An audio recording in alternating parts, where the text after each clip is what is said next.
Also happening tonight, Western New York's Zoar Valley is growing in popularity during this pandemic. People just don't have a lot to do, many people.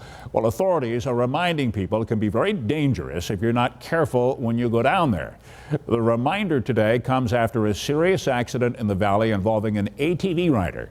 Here's 7 Eyewitness News reporter Ed Riley tonight. ATV doesn't mean all terrain. Yeah, you just got to be careful. You got to really think about what you're doing. Emergency crews were called into action after 10 a.m. to help Mortons Corners Volunteer Fire Department rescue a 55-year-old South Buffalo man who rolled his ATV down a steep ravine near the edge of the Zoar Valley multiple use area. Grote Road in the town of Concord was blocked as crews worked to make a rescue in very rough terrain. Pretty physical. It was challenging. The terrain was real steep. Things were so rugged that rescuers were not able to use their own ATVs and had to carry the injured man for a mile using ropes and muscle. We had to do low-angle rescue down to lower him to the creek bed and then do another low-angle rescue up.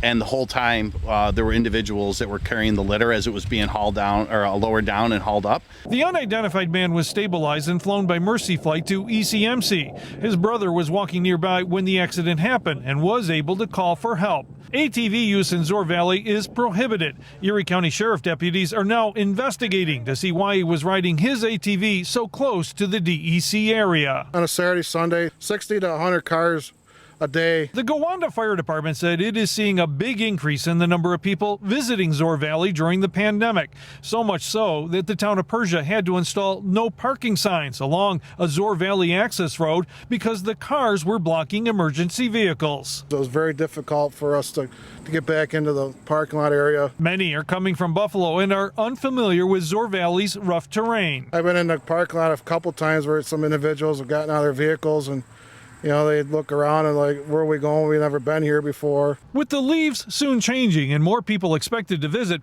officials offer this caution about using common sense. Zoar Valley is not a state park.